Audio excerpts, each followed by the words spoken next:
History का शेष भाग देखते हैं। पहले भाग में हम लोगों ने एंशियंट हिस्ट्री के कुछ महत्वपूर्ण बिंदुओं पर चर्चा की। इसमें उसके शेष भाग को कवर करते हैं। पहला आपका है इसमें महाकाव्य। भारत के दो सर्वाधिक प्राचीन महाकाव्य हैं, पहला रामायण, दूसरा महाभारत। रामायण की रचना संस्कृत भाषा में पहली दूसरी शताब्दी में की गई।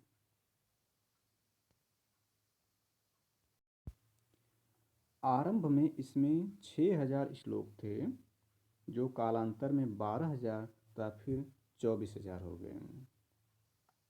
आरंभ में 6000 श्लोक थे, कालांतर में 12000 और फिर 24000 हो गए। रामायण को चतुर्विंशति सहस्त्र संहिता भी कहते हैं, अर्थात 24000 वाले संहिता भी कहते हैं। रामायण को चतुर्विंशति सहस्रति संहिता भी कहते हैं। भूषंडी रामायण को आदि रामायण कहा जाता है। भारत के बाहर चीन में सर्वप्रथम इन ग्रंथों का यानी रामायण का अनुवाद हुआ। वाल्मीकि कृत रामायण में 7 कांड हैं। पहला बालकांड, दूसरा अयोध्या कांड, तीसरा आरण्यक कांड, चौथा किष्किंधा कांड, पांचवा सुंदर कांड, छठवां युद्ध कांड या लंका कांड और सातवां है उत्तर कांड।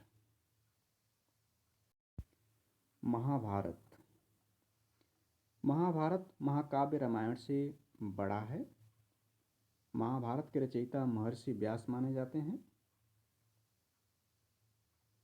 महाभारत में मूलतः 8800 श्लोक थे, जिसे जय संहिता कहा जाता है।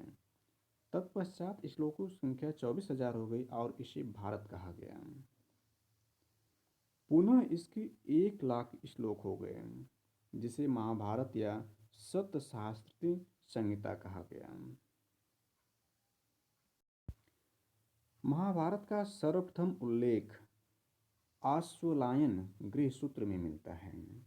आश्वलायन गृहसूत्र में महाभारत का सर्वप्रथम उल्लेख मिलता है। महाभारत महाकाव्य 18 पर्वों में विभाजित है, अर्थात महाभारत महाकाव्य में कुल 18 पर्व हैं, जिसमें शामिल हैं 18 पर्वों में शामिल हैं प्रथम आदि, दूसरा सभा, तीसरा वन, चौथा विराट, पांचवा उद्योग, छठवां भीष्म, सातवां द्रोण, आठवां कर्ण, नौवां शैल्य, 10वां सात्विक, 11वां स्त्री, 12वां शांति, 13वां अनुशासन, 14वां अश्वमेघ, 15वां आश्रमवासी, 16वां गौशल, 17वां महाप्रस्थानिक और 18वां स्वर्गारोहण में विभाजित है। महाभारत का प्रसिद्ध युद्ध 18 दिनों तक चला था, अर्थात महाभारत में 18 पर्व हैं और महाभारत का प्रसिद्ध युद्ध भी 18 दिनों तक ही चला था। ब्राह्मण साहित्य के अंतर्गत वेद, ब्राह्मण, आर्ण्यक, उपनिषद, वेदांग, रामायण, महाभारत, पुराण, स्मृति ग्रंथ आदि आते हैं। आइए अब वेदों के बारे में संक्षेप में देखते हैं। वेद 4 प्रकार के होते हैं: ऋग्वेद, यजुर्वेद, सामवेद और अथर्ववेद। चारों वेदों में सर्वाधिक प्राचीन ऋग्वेद है, यानी चारों वेदों में सर्वाधिक प्राचीन ऋग्वेद है। इस वेद में 10 मंडल, 8 अष्टक एवं 1028 सूक्त हैं। इसमें खिल्य सूक्त भी शामिल है, अर्थात हस्तलिखित। खिल्य सूक्त का मतलब हस्तलिखित सूक्त भी शामिल है, जिसकी संख्या 11 है। ऋग्वेद की कुल मंत्रों की संख्या 10,600 है। ऋग्वेद में कुल 10 मंडल हैं, कुल 10 मंडल हैं। 10 मंडलों में तीसरे मंडल में गायत्री मंत्र है, जिसकी रचना विश्वामित्र जी ने की है। दूसरा से सातवां मंडल, ऋग्वेद में दूसरा से सातवां मंडल सबसे प्राचीन है, सबसे प्राचीन मंडल है, जिसे वंश मंडल भी कहा जाता है। इसके अलावा ऋग्वेद के 10 मंडल में से चौथे मंडल में यानी फोर्थ मंडल में कृषि संबंधी जानकारी मिलती है, और सातवां मंडल या सातवें मंडल में सातवां मंडल वरुण को समर्पित है, जबकि ऋग्वेद का 9वां मंडल, 9th मंडल सोम, 9th मंडल में सोम का वर्णन है, और 10वें मंडल में, ऋग्वेद के 10वें मंडल में चारों वर्ण का वर्णन है। ऋग्वेद की मूल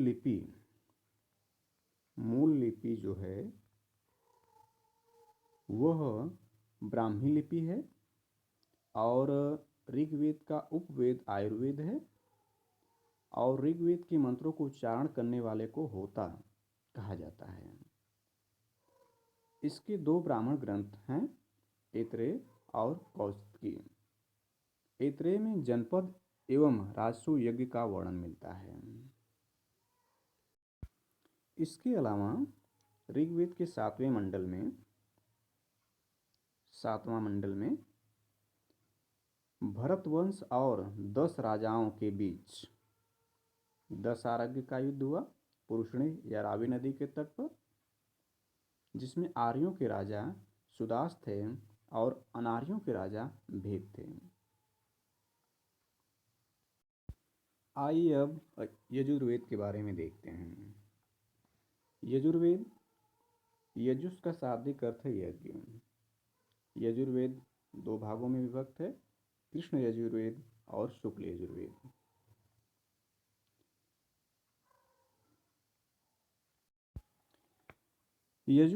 यजुर्वेद गद्य व पद्य दोनों में है, यानी जो यजुर्वेद है वह गद्य व पद्य दोनों में है। इसका अंतिम भाग ईशोपनिषद है, जो आध्यात्मिक चिंतन से संबंधित है। इसमें स्तोत्र एवं कर्मकांड हैं, और इसका जो ब्राह्मण ग्रंथ है वो शतपथ ब्राह्मण है, जिसमें शतपथ ब्राह्मण में पत्नी पति की अर्धांगिनी है, इस बात की चर्चा की गई है। पुनर्जन्म का सिद्धांत दिया गया है, और पुरुष मेघ का वर्णन किया गया है। अर्थात यजुर्वेद के शतपथ ब्राह्मण में इन चीज़ों की चर्चा की गई है।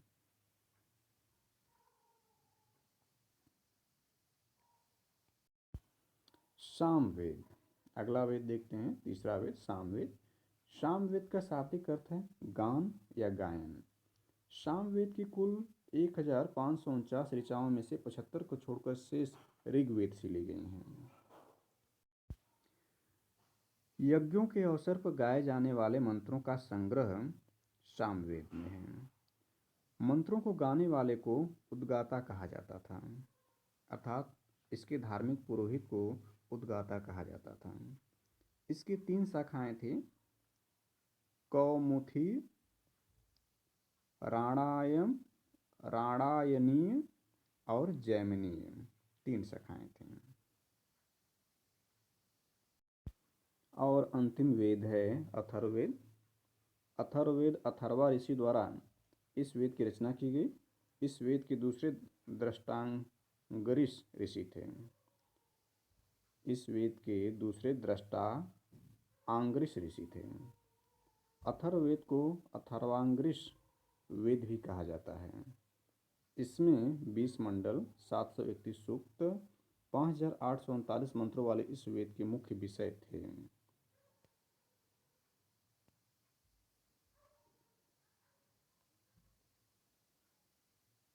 इसके मुख्य विषय थे ब्रह्मज्ञान, रोग निवारण, औषधि प्रयोग, तंत्र मंत्र, टोना टोटका आदि।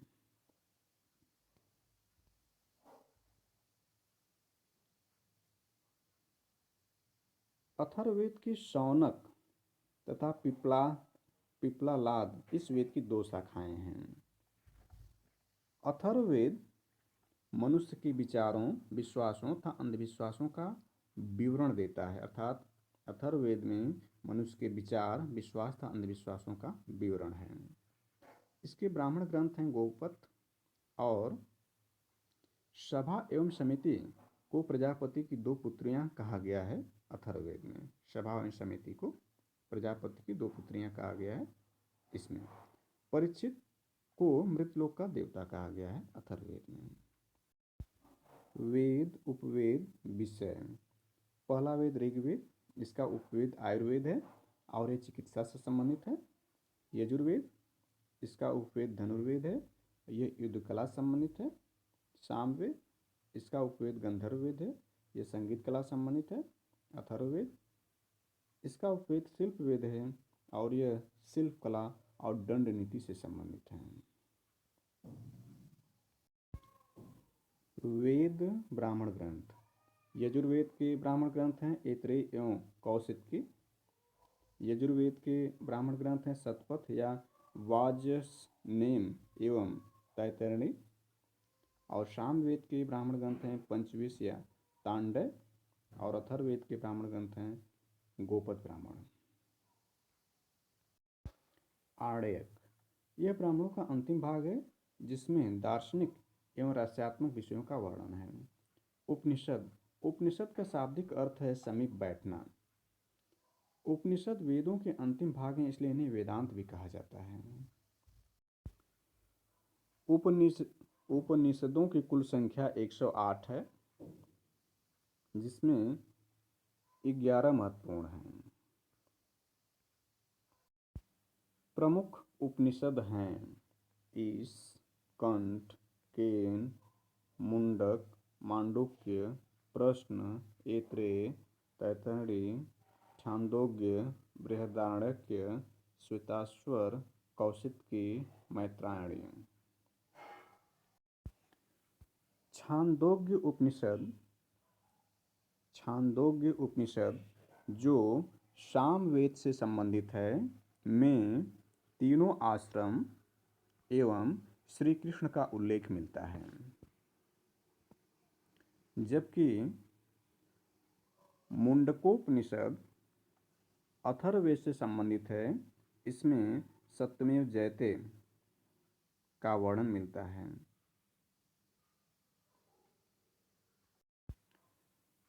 ईशोपनिषद यजुर्वेद से संबंधित है और इसमें गीता के निष्काम कर्म की चर्चा की गई है। और कठोपनिषद भी यजुर्वेद से संबंधित है, जिसमें नचिकेता और यम का संवाद है। और बृहदारण्यक भी यजुर्वेद से संबंधित है और इसमें पुनर्जन्म का सिद्धांत का वर्णन है। प्रसिद्ध राष्ट्रीय वाक्य सत्यमेव जयते मुंडकोपनिषद से लिया गया है। वैदिक शिक्षा संबंधी प्राचीनतम साहित्य प्रतिशाख्य है। क्लिष्ट वैदिक शब्दों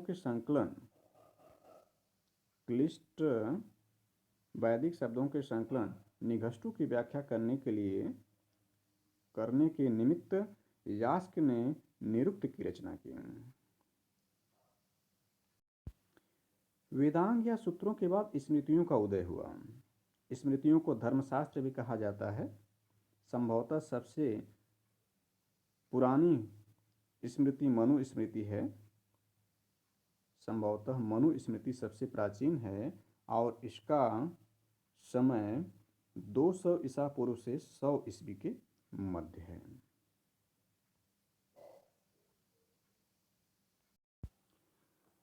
कुल पुराणों की संख्या 18 है, यानी कुल पुराण जो हैं वो 18 हैं। इसमें 5 विषयों का वर्णन किया गया है, यानी पुराणों में 5 विषय हैं, 5 विषय से संबंधित पुराण है, जिसमें सर्ग है, प्रतिसर्ग है, वंश है, मनवंतर है और वंशानुचरित है। वंशानुचरित राजवंशों की तालिकाएं हैं और इन पुराणों की रचना लोमहर्ष ऋषि तथा उनके पुत्र उगश्रवा ने की थी। वैदिक संहिताओं का सही क्रम, अर्थात सबसे पहले रचना जो हुई वैदिक संहिताओं में वैदिक संहिताएं आई। वैदिक संहिताएं सबसे पहले स्थान पर इनकी रचना हुई, फिर ब्राह्मणों की रचना हुई, ब्राह्मण ग्रंथों की। तीसरे स्थान पर आरण्यक की रचना हुई और चौथे स्थान पर उपनिषदों की रचना की गई। अर्थात वैदिक संहिताओं का सही क्रम है वैदिक संहिताएं, फिर दूसरे नंबर पर ब्राह्मण ग्रंथ, तीसरे नंबर पर आरण्यक और चौथे नंबर पर उपनिषद हैं।